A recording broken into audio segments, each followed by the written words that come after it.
Hey there, this is Mike with the Drone Passport channel. Thank you very much for joining me for this video presentation. As always, I appreciate you taking time to be able to join me. A week or so ago, I had a video posted titled Regulatory Chess. We are now following up that video with this one, and this video is called Checkmate. Remember that paper trail that we uncovered in regulatory chess? Turns out the FCC is following the same one.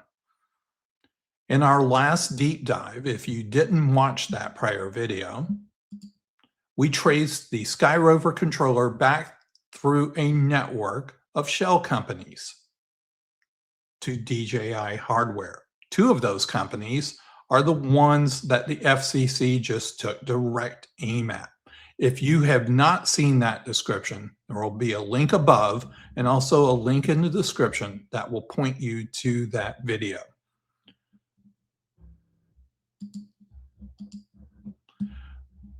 So this is the core news that is occurring with regard to this situation. These 8 companies listed on the screen were fined for silence. They didn't get fined for selling illegal gear. They just got fined for ghosting. Who would ever think that you would get fined for ghosting? Well, turns out these 8 companies now know about it. So let's talk about these companies real quick. Obviously, there are 2 companies here that are highlighted. There is SZ-NOACT, and that is the entity that filed the original April 2025 FCC application for the SkyRover X1.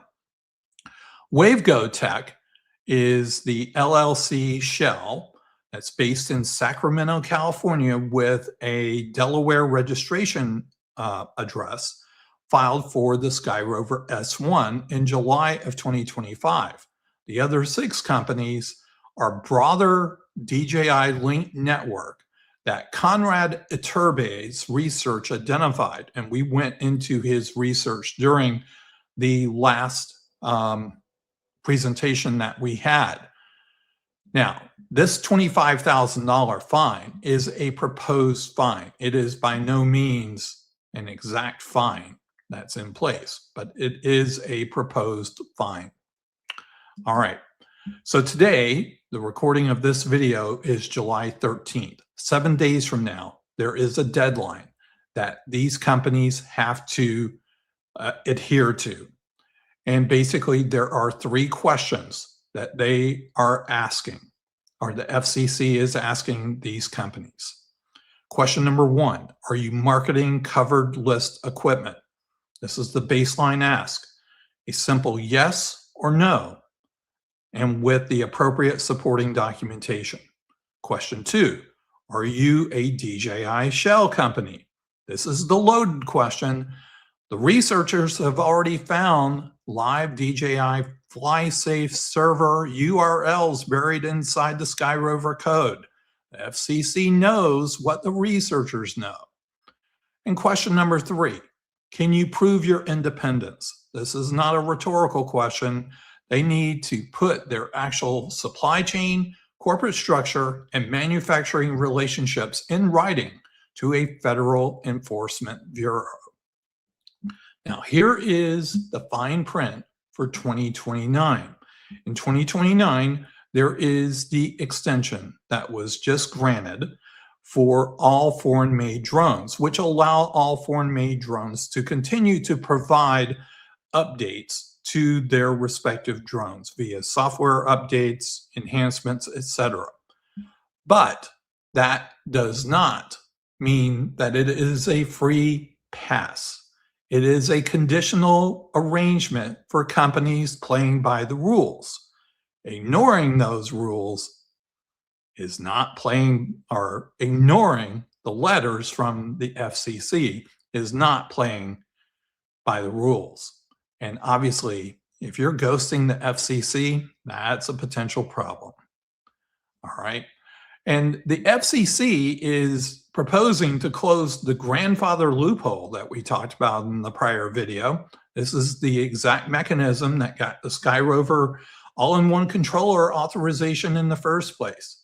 That rule proposal, if passed, would prevent any future product from using the same radio frequency reauthorization strategy. The chess move that was from the original description could be legislated away. Now, the FCC has nuclear options at its disposal.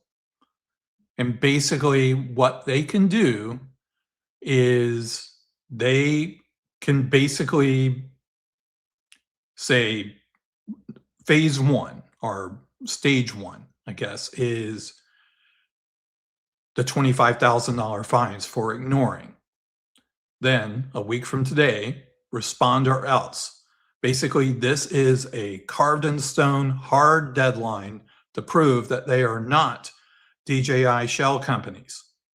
And 3, if there is no response or if they're not compliant, then they could receive full revocation. And that basically means that they could retroactively deny all new SkyRover drones from being sold in the US market and effectively killing that brand. Now, let's keep this in mind for those of us who own an X1 and an S1 drone. This does not ground your drone equipment. Equipment authorization revocation affects the import and sale of new units into the US market. The drone that you have already continues to fly, but what is at risk is the brand's ability to bring in new products, offer replacements, and expand its lineup going forward. You know, there was something I touched on with the Saturday flight plan video with regard to what the strategy that SkyRover has been doing lately. And they have been putting a lot of their product in Best Buys. Could it be tied to this? Who knows? So what happens after July 20th? There are 3 scenarios for these 2 companies. Scenario A, they cooperate. The fine gets negotiated. The investigation continues, but the brand survives. This would be the best outcome. But the new product pipeline is still constrained by the covered list. Then there's scenario B. They fight it. The legal battle over whether the existing authorization should stand. It could take months. It could take years to resolve. Brand limbo is real, and it's not a death sentence, but it's not comfortable either. And then there's scenario C. Basically, they're either silent or they fail to comply. The FCC can exercise retroactive revocation. Existing authorizations for the X1 and S1 are pulled, import, sale, and servicing blocked, and basically that would effectively kill the brand in the US market. So now let's go to the final part here. Does my X1 and S1 still fly? Yes, it will still fly. And this doesn't change regardless of what happens on July 20th. Revocation is about new imports and sales, not existing devices.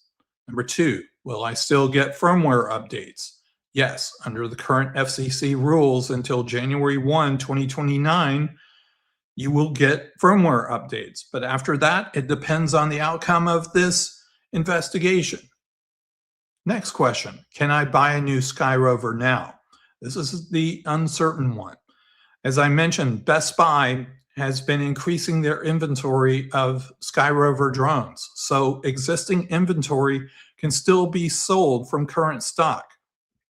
But you need to keep an eye on that July 20th response before making a purchasing decision if you are on the fence about buying one of these 2 drones. And finally, the question is, what should you be looking out for? Well, there's 2 things. Number 1, whether or not SZ NOACT and Wave Go Tech respond to the FCC and what they say. Silence after the deadline is the worst possible signal. So let's just say this. The FCC deadline is 7 days away. I'll be watching. Will you? Drop your prediction in the comments below. Will they respond with scenario A, scenario B, or scenario C? And again, if you missed the regulatory chess video, there will be a link in the description so that you can be able to access that. And it basically is the story that are the video that ties all of these pieces together and really sheds some light on how the SkyRover was created and came into the US market. So this is where we are at the moment. We'll be looking at a week from today and see what happens. But basically, we need to make sure we just need to keep our eyes on everything with regard to that. There's also some sources that I use to pull this information. They will also be provided in the description of this video. And I want to make sure all of those resources receive the proper credit. All right. Well, that's the end of this update. For all of the subscribers, thank you all for joining. I truly appreciate your loyalty to the channel. If you're not already a subscriber, I invite you to join and be a part of this as we do drone reviews and we also delve into news stories. And this is a pretty significant news story, to say the least. And if you could, please give me a thumbs up. That would be most appreciated as well. All right. Well, this is Mike with the Drone Passport channel. Again, thanks for watching. Bye for now.